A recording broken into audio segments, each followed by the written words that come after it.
Welcome to another in our series of Kehillat Israel podcasts. This is a recording of Rabbi Amy Bernstein's weekly Friday morning Torah study.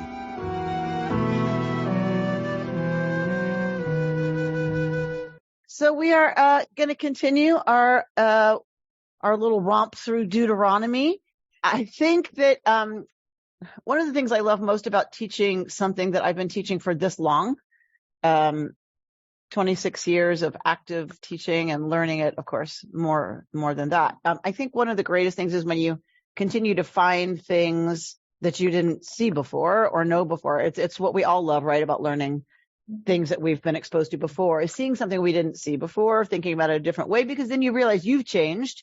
But also you realize how sophisticated the text is that you're dealing with is if you can continue to study it this long and continue to have great minds find things in it. So one of the things I'm really learning about Deuteronomy this time, I learned it well maybe a decade ago, that Deuteronomy has an agenda. The Deuteronomist has an agenda. Micah Goodman, I was sneaking to look at the rest of the book to see how much he's going to be able to help me teach y'all for the rest of the text study. And he has a whole chapter on who wrote Deuteronomy. So I thought, well, let me just glimpse at that, because I don't know why, because I was like, why is that chapter in here? We all kind of know when the Deuteronomist lived, when the Deuteronomist was writing, what the agenda was, what was going on.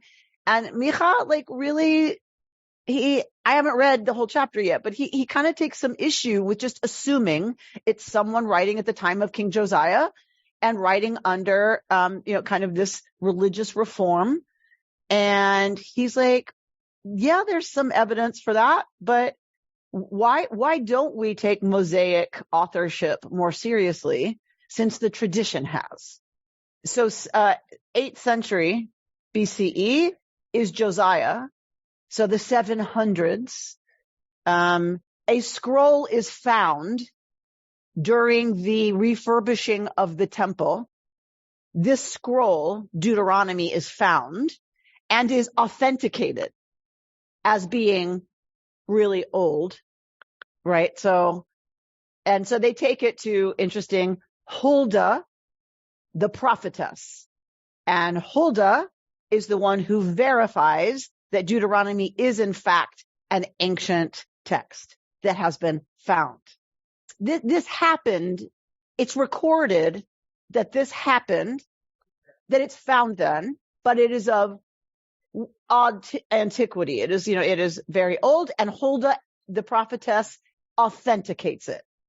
So, but most of us agree, who have dug into this scholarship, that it is part of a religious reform under King Josiah, because of things we're going to look at this morning.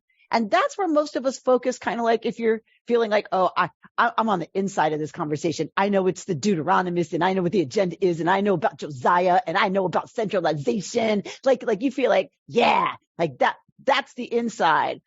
Then you get to where it's like, you realize you know nothing. So it's like, now reading Micah, I'm like, now I feel like this morning we're going to be a little bit on the inside of the inside.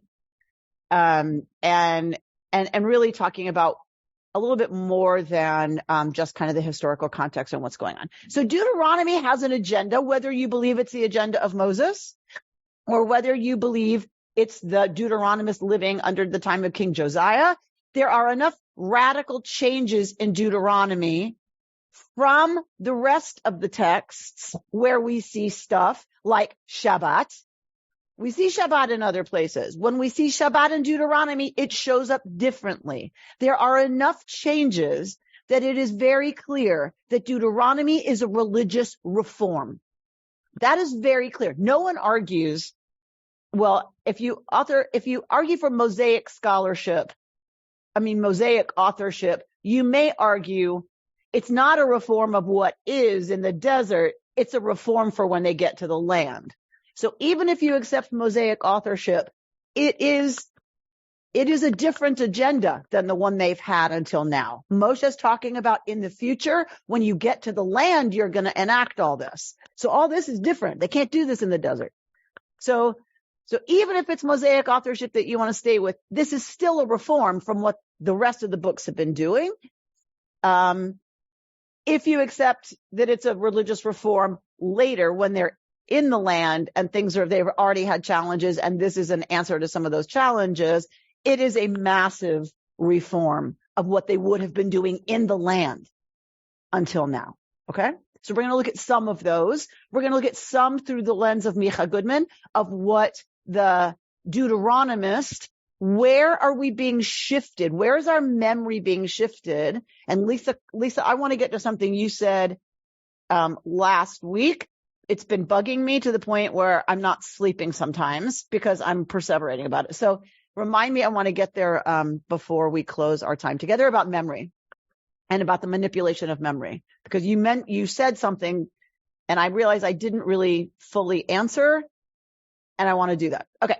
So much to do. Okay. So in your Bibles, you're going to turn to chapter 12, and we're going to look at we're going to jump a little bit around, only in one direction. I lined it all up so that we're only going in one direction. And I know it's going to feel disconnected. That's okay. Remember, Deuteronomy is a review. Deuteronomy is the second telling of a lot of these things. Deuteronomy is talking about what's already happened, and then about some things that they're going to do when they get to the land. What we're going to pay attention to this morning through the lens of Micah Goodman is, and in terms of a reform, is what's different in the way it's being talked about now than how it was talked about in Exodus and Leviticus. Okay?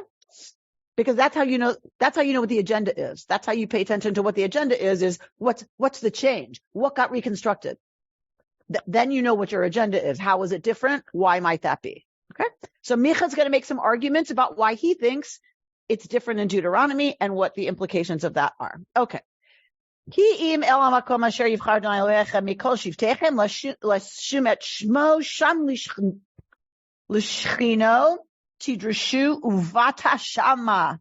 Only to the site that your God Adonai will choose amidst all your tribes as God's habitation, to establish the divine name there you are to go. Here is one of the biggest changes of the Deuteronomist.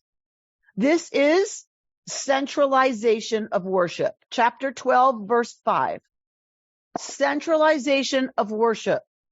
Centralization of sacrifice. Now, where's the only place it can happen? The place where God will choose for God's name to be from among all your tribes. Okay? That's where you have to go. This doesn't sound like a big deal because we're used to this. We're used to the temple. We're used to that's where you have to go. We're used to that idea. But this is a major radical change under the Deuteronomist in the land of Israel. Before this, they could sacrifice anywhere at local shrines. Who's going to take care of the business of those sacrifices at the local shrines? The priests. So the priests are living all over the land. They are serving the people wherever they are, eating of what the people are bringing in certain sacrifices, right? Some sacrifices only the priests eat. So you have now, not only do you have Israelites only being able to sacrifice in the temple in Jerusalem, what does that mean for your local priests?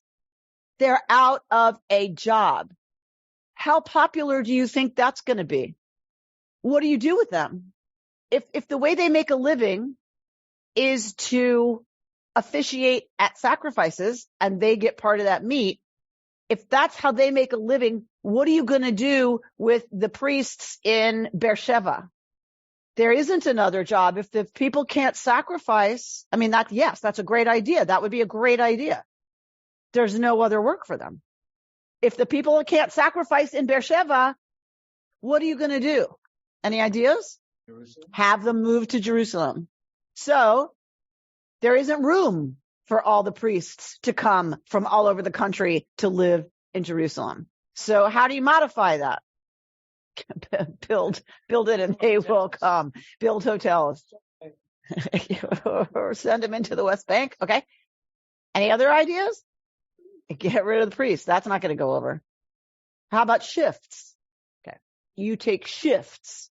You go to Jerusalem everybody cycles through the temple in Jerusalem and serves in the temple, right, for a while. Okay. But you begin to understand, we just read, and the place that God will choose God's name to be, okay, fine.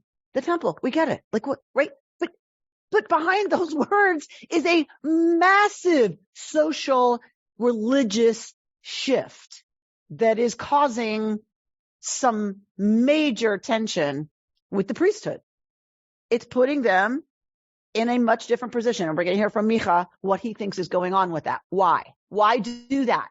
So we're going to see what Micah says. Okay. And there you are to bring your burnt offerings and other sacrifices, your tithes and contributions, your votive and free will offerings, and the firstlings of your herds and flocks. Micah's going to lift up what offerings are not here.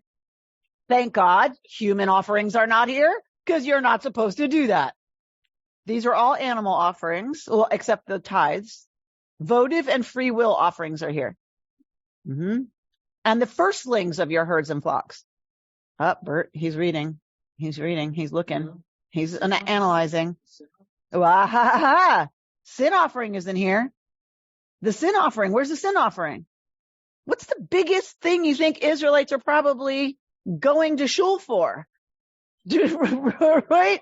What are they going to make sacrifices for most of the time? The muffins. They're going to shul for the muffins. Okay. It's gotten to that point. Okay. Someone needs to tell Lisa Simon that apparently that's the reality we're living with now. Okay. So, right. So you would think what's going to happen a lot in people's lives that they're going to want to deal with by sacrifice is sin. Where is it? All right. Micah has a theory. Okay. You shall not act at all as we now act here, each of us as we please. This is putting it in the mouth of Moshe.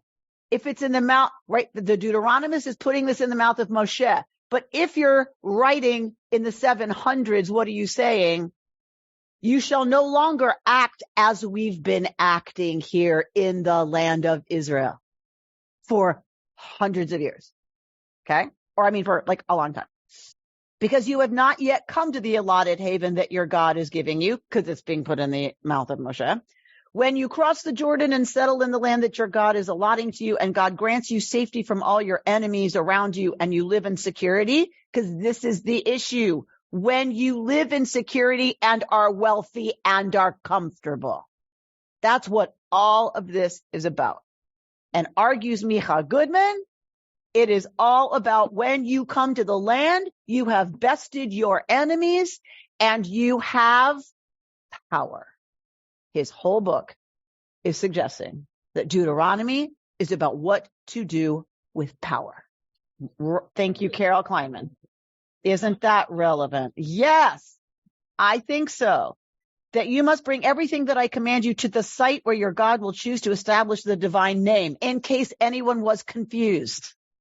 Your burnt offerings and other sacrifices, your tithes and contributions, and all the choice votive offerings that you vow to God. Notice what's missing.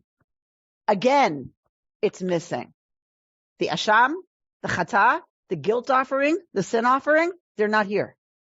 And you shall rejoice before your God with your sons and daughters and with your male and your male and female slaves, along with the family of the Levite in your settlements, for he has no territorial allotment amongst you, right? So be sensitive to the Levite, because the Levite has no crops. And the Levite is now mostly out of a job. So we get over and over and over. We just read right by it. Be nice to the Levite. Okay, that makes sense. No! Be nice to the Levite, because this overhaul is going to displace them from getting a lot of the meat and the portion of the grain offering and the portion of the oil offering and the portion of all the tithing. They're being cut out of that. So be nice to them. Give them.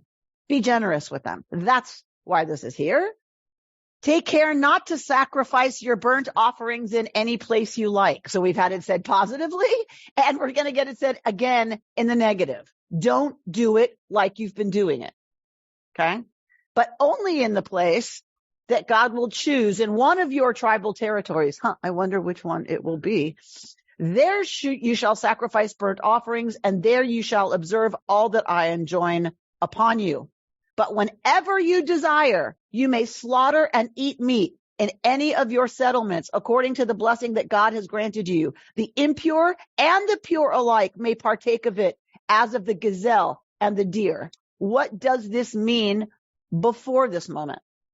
Now you can slaughter and eat meat whenever you want. What does it mean before that? Nope. Before, you can sacrifice anywhere. We're now getting told you can only sacrifice in Jerusalem. So what does this mean about meat before this? You could only eat sacrificial meat. So whenever y'all hear me say that, here's the proof. I didn't make it up. I know I make up a lot of stuff. I did not make that up. Here it is. It's telling us now they can slaughter whenever they want and eat meat whenever they want. That means before this, the only meat you could eat was sacrificial meat. You could eat meat when you brought a sacrifice to your local shrine, and your local priest took care of the technologies involved in that. So it began with vegetarianism before. What it means is they were eating a lot less meat. But I mean, originally vegetarian. Wait. Let's be careful about language. Supposed to be. We just know that there was not any idea about killing and eating animals explicitly stated before Noah gets off the boat and offers a sacrifice in thanks. We don't know of any meat eating before that. We are told in Genesis here, you're going to eat of the trees and of the grass of the fields and of all the trees you may eat, just not this one. So we're not told explicitly don't eat animals. To your point, a lot of people want to argue from that omission, from that silence, it suggests the author of Genesis, or the sources for Genesis, envision Eden being vegetarian, never outside of Eden, right? In terms of what's normative. From there to there. Correct. It's a movement for sure. It is movement. I guess what I'm saying is I don't buy that there was ever vegetarianism, ever. I think that is the vision of Eden. That's the vision of how it should be. That's not the world as it is. Do you we eat meat? We really shouldn't, but we do. Yes. And some might call it a devolution. Is there such a word? Devolve. Look at that. It's a devolution from the ideal. Now we're sliding even further down. You can just kill stuff whenever you want and eat it whenever you want. Okay. So before this, you want a hamburger? No, you have to wait until there's a big enough occasion to slaughter an entire animal as a sacrifice. Then everyone ate. You were eating a meal with God. God was eating with you. The priests are eating. Your whole clan is eating because you can't freeze that meat. It has to be eaten or salted and preserved. But you can make jerky, but better a steak. Exactly. Better a steak than jerky. So you feed everybody, right? Okay. That's the idea of sacrifice. Okay. It's stated which there are laws that say you can't eat all these other things. Of course. You still can't eat them. No, but you still can't eat those other things. The only meat that we eat. Why would there be meat? Well, first of all, I don't know that a rabbit was considered meat. I don't know. Rabbit's wrong, but the pork. But you couldn't eat a cow. You couldn't eat ribeye steak unless you were bringing it as a sacrifice. That's probably a better way to say it. You couldn't eat the things that you were allowed to eat in the sacrifices. You can't eat them unless it is a sacrifice. And we only know that from here. That now you can't, now you're not going to do that. All right. But you must not partake of the blood, right? You still can't have the blood. even if you're able to eat the animal that's not sacrificed anymore, you can just kill it and eat it. You still can't eat the blood. You can't eat the life force, right? Okay. You may not partake in your settlements of the tithes of your new grain or wine or oil, or of the firstlings of your herds and flocks, or of any of the votive offerings that you vow, or of your freewill offerings, or of your contributions. Those you must consume before your God in the place that your God will choose. You, pay attention, says Micah, pay attention to who's included in that. You, your sons and your daughters, your male and female slaves, and the family of the Levite in your settlements. Happy before your God in all your undertakings. Be sure not to neglect the family of the now unemployed Levite as long as you live in your land, when God enlarges your territory as promised. Okay, now if you're reading at the time of the Deuteronomist, now that we are as promised, right? Our territory's been enlarged. And you say, I shall eat some meat, for you have the urge to eat meat. You may eat meat whenever you wish. If the place where God has chosen to establish the divine name is too far from you, you may slaughter any of the cattle or sheep that God gives you as I've instructed you, and you may eat to your heart's content in your settlements. Eat it, however, as the gazelle and the deer are eaten. The impure may eat it together with the pure. Why is that a point? Because if you are offering a sacrifice, only people in a state of ritual regularity can eat it. The impure cannot. People who are suffering from corpse contamination or any kind of impurity, if they're menstruating, if they just had a baby, if he had a night emission the night before, until you are ritually pure, you cannot partake of that sanctified meat. So now it's clear that's not true anymore. Now everyone can eat it together the same way you could the other ones that are kosher that you could eat before, the gazelle and the deer, which are not sacrifices.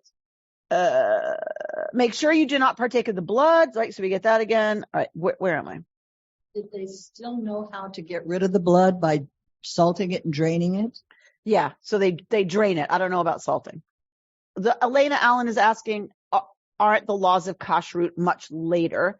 It depends what you mean by the laws of kashrut. We get a lot of the laws from kashrut from Torah. I'm talking mostly about not eating the bottom part of. That's from the Jacob story. That is why we do not eat that part of the animal unto this day. So even then they were doing that. Correct. There are many that are not here, but that one goes back to the Jacob story, right? That because he was injured here, it says in Torah, in Genesis, that's why to this day, meaning their day, we do not eat that part of the animal. Verse 12. If a fellow Hebrew, male or female, is sold to you, he shall serve you 6 years, and in the 7th year you shall set him free. When you set him free, do not let him go empty-handed. Furnish him out of the flock, threshing floor, and vat with which your God Adonai has blessed you. V'zacharta, and you shall remember, ki eved hayita be'eretz Mitzrayim, that you were an eved, you were a slave in the land of Egypt, and your God Yud-Heh Vav-Heh redeemed you. Therefore, I enjoin this commandment upon you today, the one we just read, right? Okay. Jump to 16. Chapter 16, verse 10, or you can just look at the screen, whichever you prefer. V'asita chag shavuot ladonai. So you shall celebrate a chag, a festival. Which one? Shavuot, the festival of weeks before Adonai your God. We have seen this before. The Deuteronomist is not creating this. Moshe is not making this up. Moshe is going over all the things they've been told they're supposed to do when they get to the land. He's reviewing. Now he's reviewing the festival calendar. What scholars look for is what's the difference in how Moshe is talking about it, how the Deuteronomist is talking about it, and how it's been talked about before. So that's what we're going to look at the text, and then we're going to go to the analysis. You shall observe Shavuot, the Feast of Weeks, offering your free will contribution according as your God has blessed you, meaning in accordance with your profits this year, Profits. According to your profits, you're going to offer, once you're harvesting, you're going to offer out of that. If you had a good year, you're going to offer a lot. You're going to offer a lot back. So it's not that everybody has to give the same. It's according to how you've been blessed this year. However it went for you, that's how you'll decide what to give. V'samachta lifnei Adonai Elohecha, and you shall rejoice before Adonai your God. Who? All the singular references are to you, male, land-owning Israelite. But notice what's happening with all of these things we're getting told in Deuteronomy. Who's supposed to celebrate? You, your son, your daughter, your male slave, your female slave, and who else? The unemployed Levite that is in your gates. That's who's supposed to celebrate, right? At the place where God will choose to establish the divine name. Bear in mind, you were slaves in Egypt, and take care to obey these laws. Memory, exactly. After the and which memory is being invoked, and why is, of course, where scholars are going to go, where Micha's going to go. After the ingathering from your I cannot say these two words together. After the ingathering from the place where your grain is threshed, and your vat, you shall hold the feast of booths for 7 days. You shall rejoice in your festival. With whom? With your son, your daughter, your male and female slave, and the family of the Levite. Who else? The stranger, the fatherless, and the widow in your communities. Meaning, everyone. Particularly mentioned are the weak, the vulnerable, the marginalized. You shall hold a festival for your God 7 days in the place that God will choose. Your crops, for your God will bless all your crops and all your undertakings, and you shall have nothing but joy. V'hayita ach sameach. We sing this on Sukkot, right? V'hayita ach sameach. You shall be only happy. Oh, sorry, we sing it on Shavuot. 3 times a year, and we get the festival calendar here of traveling to Jerusalem for that. Yes? Ma'am, how can I help you? This is the beginning of Jewish family service. I would have to agree. And we got away from it for a while. To your point, Sarah, all of us who grew up, I don't know about you, I know you come from a traditional experience. My grandfather went to shul. My grandmother was home because she was preparing the meal. And the little kids were home because he wasn't going to deal with them. He's davening. He's doing the important work of going to shul. He's fulfilling the commandments of the holiday. She's home taking care of everything. She could go in the morning, right? Because everything had been done. My grandmother could go in the morning. But then she had to leave early to come home and get lunch ready for my grandfather and whoever he chose to invite over. To your exact point, how insightful, Sarah, that is not the intention, according to Torah. That was never the intention of the holiday. The festival holidays were times where everybody, including your housekeeper, was supposed to be enjoying and feasting and participating. Beautiful point, Sarah. Thank you so much for that. Okay. So the first thing that we're going to look at from Micah, Micah Goodman believes this entire talk by Moshe, this entire business of the Deuteronomist is about an important shift. It is a religious revolution that's happening. It is a religious revival. It is taking ritual out and putting morality in. That is what Micah believes. And so he uses the texts we just read as proof that that is the agenda of, in his mind, Moses, because Moses knows once they're in the land, once they've conquered the enemy, once they have great fields and crops and they're wealthy, they're going to be in moral peril. Those of us who study that this is happening in the time of Josiah, they believe they are in moral peril, and that a religious revival is the only thing that's going to save them, that they're in big trouble, that they're living in times like we are, where the gap between rich and poor has become untenable. Relationships are fraying. There is not a sense of national unity because the haves and the have-nots are in very different places with the agenda, with the national agenda, right? And are reacting very differently, and they're coming apart. The whole thing's coming apart. And so, and we know it comes apart. It does come apart very soon. I mean, in Israel, it came apart very soon after this. Yes. So that's what's being addressed. Whether you put it in the mind of Moshe or you put it in the mind of someone living in the time of Josiah, it is that power corrupts. And once you are sovereign in your land and you have enough to eat and you have power over other peoples living among you, including the have-nots in your community, you will be in moral peril.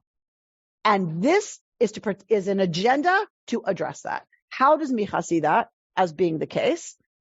The 10 Commandments begin with an introduction in Exodus, right? What is it? Anochi Adonai. I am Adonai, your God, who did what for you? Brought you out of the land of Egypt, out of the house of bondage.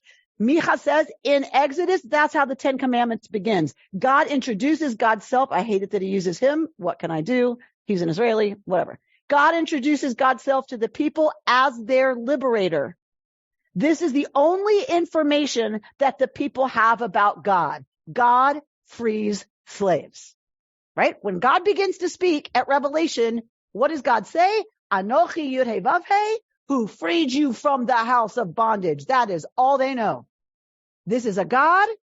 This is the biggest God. This is the God that beat up Pharaoh God. This is the God that beat the gods of Egypt. So this is the biggest God. And this God, what do we know about this God? God liberates slaves.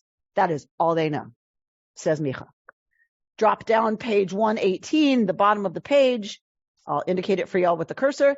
The first of the 10 Commandments is a description of God as a freer of slaves. And one of the first commandments given after Sinai is the injunction to free one's slaves. We just saw that.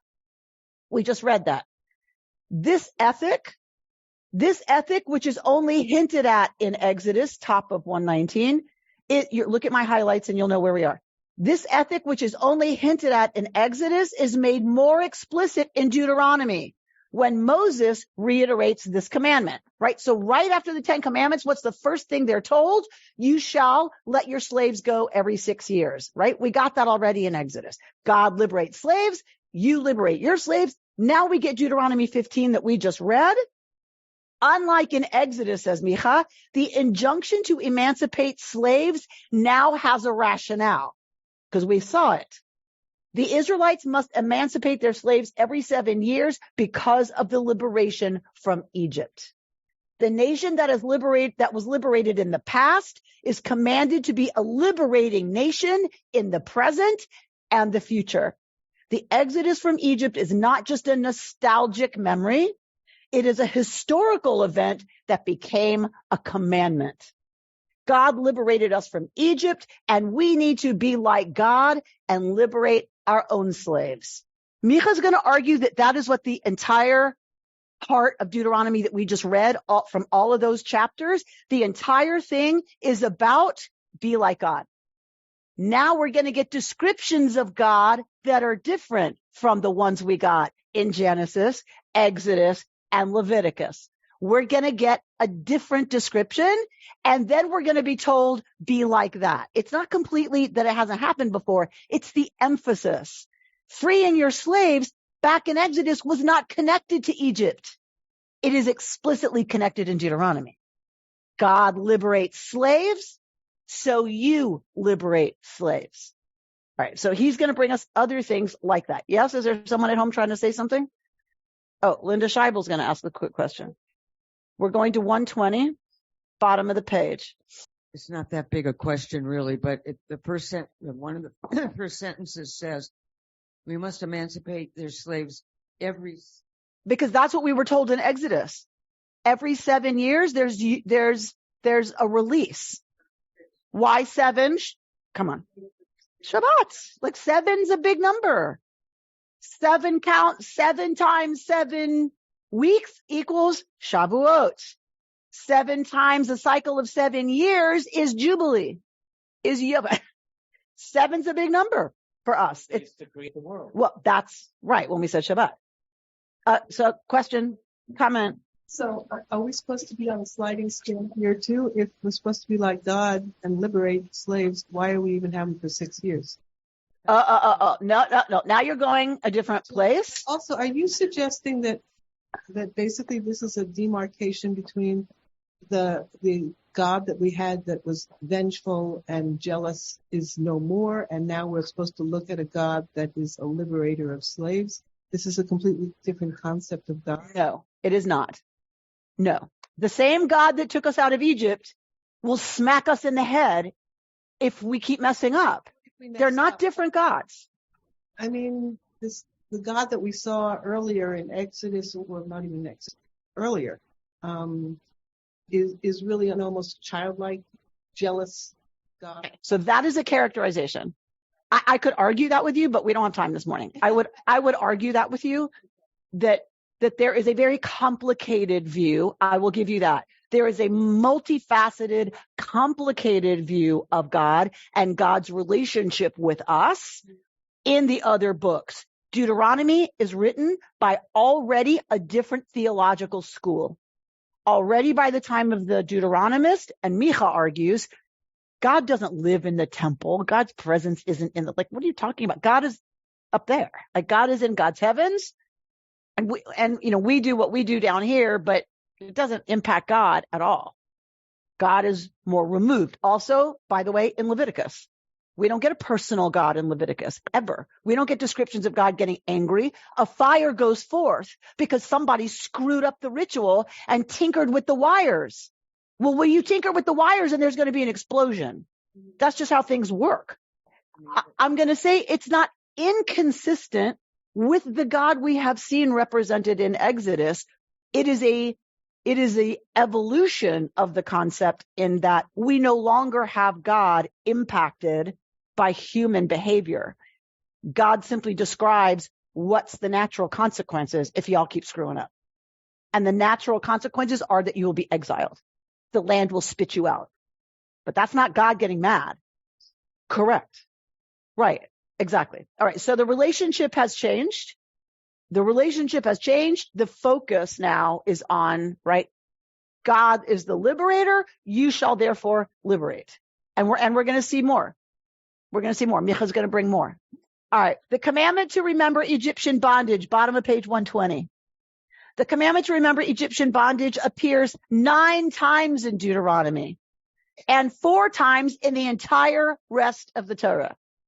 This commandment is almost always juxtaposed with the injunction to be sensitive to slaves, strangers, and anyone who is in a position of weakness. You too must love the stranger, for you were strangers in the land of Egypt. This verse actually contains 2 charges. First, do not be like Egypt. Sorry, it's over here, people at home. This verse actually contains 2 charges. First, do not be like Egypt. And second, be like the God who liberated you from Egypt. So there's 2 things. Not just are you supposed to be like God the liberator, but there's something you're supposed to not be like. And who's that? The overlords. Do not relate to power the way the Egyptians related to power. And go further. You are to not only not relate to power the way they did, making it abusive and oppressive and horrible. Also, you are supposed to liberate out of your sense of power. Okay? So now he's going to look at Shabbat. This is how the commandment appears in Exodus. Remember the Sabbath day and keep it holy. 6 days shall you labor and do your work. On the 7th day, Shabbat for Adonai. You shall not do any work. You, your son, your daughter, your male or female slave, your cattle, or the stranger who's within your settlements. Right? That's how it's talked about in Exodus. In Exodus, God's week heralds humanity's week. Right? Humanity is commanded to live a creative and productive life 6 days a week. and to rest on the seventh day, just like God. But that is not how Moses presents the commandment in Deuteronomy. When he reiterates the fourth commandment, he speaks a very different kind of Shabbat. How does Moshe talk about it in Deuteronomy? Observe the Sabbath day and keep it holy. 6 days shall you labor and do all your work, but on the seventh day it's a Shabbat to Adonai, same as Exodus. You shall not do any work, nobody, just like in Exodus, right? But look what happens. Remember, we are on page 122, top of the page. Remember, guess what's coming? That you were a slave in the land of Egypt. And Adonai, your God, freed you from there with a mighty hand and an outstretched arm. Therefore, Yod-Heh-Vav-Heh, your God, has commanded you to observe the Sabbath day. In Deuteronomy, argues Micah, the commandment of the Shabbat is incumbent upon the master, who is charged to free his slaves from all labor on that day, so that they may rest as he does. In Exodus, the commandment was to rest. In Deuteronomy, the commandment includes the injunction to let others rest. Meaning, because you have the power to control their rest. Yes, you control their work, but what is Deuteronomy saying? You also have the power to control their access to rest. And you who were redeemed from slavery are to be like God, and you are to allow your slaves, as you're being like God, to be like you. This is not a populist movement. There are slaves. This is a movement to say, when you have control of other people's labor, be sure you are engaging with that power in a way that gives them the same rights to rest every seventh day that you have. It strikes me this is a populist movement, because if you are a downtrodden person and you look at this, you're going, yeah, I'm going to vote for these guys because they are freeing me, because they keep, everyone is reminded that we were slaves and we're all now free. You know, even the peasants and the slaves, you know, we get to eat meat now where we didn't before. We get to be, you know, we get a Shabbat. So we get a bunch of stuff we didn't get before. I'm going to vote for these guys. Okay, let's be clear. There's no voting. Metaphorically, but we support these guys. But do you understand my point? The point is directed at the people in the royal court. This is directed to the royal court. This is directed to the nobility. This is directed to the wealthy. This is directed to the people who make the decisions. There is no vote. So I'm not disagreeing with you that it's not probably popular. These reforms would be popular among the people. But let's be clear about who it's directed to. It's directed to the wealthy. It's directed to those of us who control the resources and the flow of resources, who have social power. That is who Deuteronomy's worried about, not the oppressed, not the poor. I mean, I missaid that. That's not their focus. Deuteronomy's focus is not the poor. The poor are always going to be poor and not have power. That's just how it's always going to be, accepts the Deuteronomist. And there's always going to be slavery. That's just how it is. However, y'all who have power, that's who Deuteronomy's worried about. Micah says that's who Moses is worried about. The folks in the desert whose descendants are going to be wealthy and have power over other people. And that's who Moshe, that's who the Deuteronomist is concerned about, because he's concerned that they will be tempted to do what we all do, which is exploit people, and in this case, their labor, exploit them so that you can get more. And forget about where it came from, and forget about collapsing all hierarchy one day out of 7. There's a moral obligation, because if not, there will be moral rot and decay, and that can only result in one thing: a failure of the whole project. P.S. That's exactly what happened. The whole project failed. The whole thing. George? Yes. And Micha would say if he was teaching us Shabbat Shalom. That's where you leave them? Go ahead. The freedom from Egypt, which is in memory, was given up not for freedom, but for a new set of rules, which we consider much more moral. but still there's a set of rules, and the concept of freedom disappears, I think. And the power. It's just not as important. I think is that when people in power lose sight of the goal of people and become addicted to power, everything else disappears. 100%, George. Well said. Well said. That's exactly what Moses or the Deuteronomist, however you want to think about it, that's the concern. Lest you become addicted to power, you shall let your slaves over whom you have control rest like you, collapsing all hierarchy every one day out of 7, right? As a corrective. Don't you forget, you were a slave too, Mr. Busy, right? Yes, Sarah. How did our people in the South who were plantation owners interpret this to be able to not free their slaves? Okay, so outside of the land of Israel, freeing the slaves, outside the land of Israel, none of this holds. Nobody's freeing their slaves in Georgia every 7 years. I don't have power in Georgia as a Jew. I may have power over people. Well, then I need to treat them with compassion, and right? But I'm not in Israel. I'm not a Jew in Israel. I can't. It's a whole different ballgame. Ethically, morally, slavery existed in the Bible. According to Jews living in the South during slavery, it's in the Bible. Of course there's slavery. Duh. Right? For them, it's right here. But we're not living in the land of Israel where everyone frees their slaves every 7 years. That's how they rationalize it. Hopefully also they took the lessons and said, and be careful how you treat your slaves. They are not chattel. They are people. Torah never lost sight of that, right?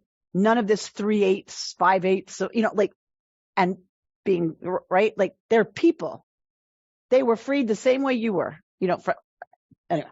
So in terms of political position in this society, who was the Deuteronomist? Because what the Deuteronomist is saying, in essence, is if you're not careful and mitigate your power in this way, there'll be a revolution and you'll lose all power. So the Deuteronomist is someone who cares very much for his country and cares very much for the corruption that it's probably not a he, it's a they. The corruption they see happening everywhere, and this school of thought is trying to institute social reforms. The same way we look to people who are wealthy and connected and have power in our country who are leading the charge for greater equality. Is it reasonable to assume the Deuteronomist is a member of the ruling class? It is probably from the prophetic school, so folks who have enough cachet to be connected and listened to. Who's important that listened to the D source? Who's important that listened to this? Josiah, the king. The king bought it. The king was inspired by this religious reform saying we need to get this project back on track. And then, accepts the scroll as legitimate, right? Yes, exactly. But probably, we've had leaders who had power who did remarkable things, right, for the world and for people and for the downtrodden. So, yeah. Okay. Since Abraham Lincoln. All right. FDR. You think about people who had a lot of power, who chose to use that power to try and expand rights and to expand access and to expand, all boats rise. That kind of philosophy is not new. That's not a new philosophy. And that if y'all don't pay attention to that, it's you who are going to be corrupt. It's you who's going to now be a less than good person. So the new social focus, I'll go quickly over that. What Micah is suggesting is in all this business about sacrifice, where we saw what's not included. What's not included are the sacrifices of the sin, the guilt offering, all those offerings. Guess who eats those offerings? The opposite, the person who brings it. So what's Micah arguing that the Deuteronomist is doing? Completely downplaying the sacrifices that only the person ate and their immediate family, and lifts up the sacrifices that everybody eats, right? A social focus, a focus on feeding your male and female slave, the family of the Levite. We saw in one place, the stranger, the widow, the orphan. Those are the sacrifices you're supposed to pay attention to. The other ones aren't even mentioned. They kind of don't exist. They're not important. What are the festivals about? That's the other thing he brings forward. Look on page 126. Deuteronomy offers a novel interpretation of Shavuot. If you compare it to Leviticus, right, then what we got from the text that we just read, bottom of 126, here, the holy place is less of a site for encountering the divine and more of a site for encountering other people, especially the weak and the needy. Shabbat, too, is not just a time of imitating God's creativity and rest, but also a time from desisting from dominance. The moral reconceptualization, top of the next page.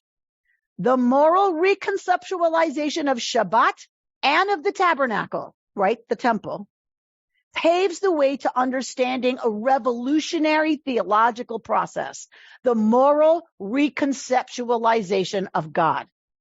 The shift in emphasis from ritual to religion springs from a new understanding of God. Lisa, to your point. The evolution in the thought about God results in a shift from ritual to religion, right? Okay. And I want to get to the closing chunk. We'll conclude. The book of Exodus itself does not present God as a role model. Again, to your point, Lisa. God's attributes are described, but the commandment to imitate God is never explicitly stated in Exodus. In Deuteronomy, though, this charge is rendered clearly. Slaves must be freed from work on Shabbat because God freed Israel from Egypt. And human beings must love the stranger because God loves the stranger. In order to draw closer to God, one must draw closer to other people. In order to be divine, one must be moral. The book of Deuteronomy forbids any representation of God, but Deuteronomy offers another way to make God manifest, namely by adopting moral qualities that resemble the divine attributes. God resides in the heavens, but human beings can bring God down to earth. Not by means of ritual, says the Deuteronomist, argued by Micah, but by means of moral conduct. The distance between God and humanity cannot be bridged by means of religious ritual, but it can be bridged by means of social action. Social action is therefore a religious activity. Page 130. God is sanctified, not by means of sacred rites, but by means of righteous acts. There is a notion that religion differs from ethics because religion deals with the relationship between humanity and God, whereas ethics deals with the relationship between fellow people. But Moses and the prophets of Israel, and I would say the Deuteronomist, repudiate this dichotomy, instead integrating religion and ethics. This is the religious reform of Deuteronomy. This became, I would argue, as we've seen with the Holiness Code, the pressure of the prophets on the writings of the priests, this became Jewish religion. This is the birth, in a sense, of Jewish religion, that religious behavior is moral behavior. It is no longer you do this right and that right, and you pour out this and you measure that and you bring it here and you do it there and you say that right. It's not the technologies, it's how you behave. And the kind of society, therefore, that you build, this becomes I believe, the Jewish way of looking at how we are religious people. What you do in shul, terrific. that you fulfill this and you fulfill that and you keep kosher and you don't buy this brand and you buy that. Terrific. You have 2 sets of dishes, mazel tov. The real way Jews are religious people, I would argue this is suggesting, is, yes, so you have 2 sets of dishes. Who are you inviting over to eat on them? Yeah, you only buy that brand. That's the super, super, super kosher brand. Who are you going to give half of it to? Right? That becomes, yeah, your moral and your business dealings. Terrific. How much of your earnings do you give away to the poor? Right? And I believe this has inspired us as a people for a very long time. This reform, this reconstruction, right, from the 4 books to the 5th, I believe continues, I hope, to inspire us.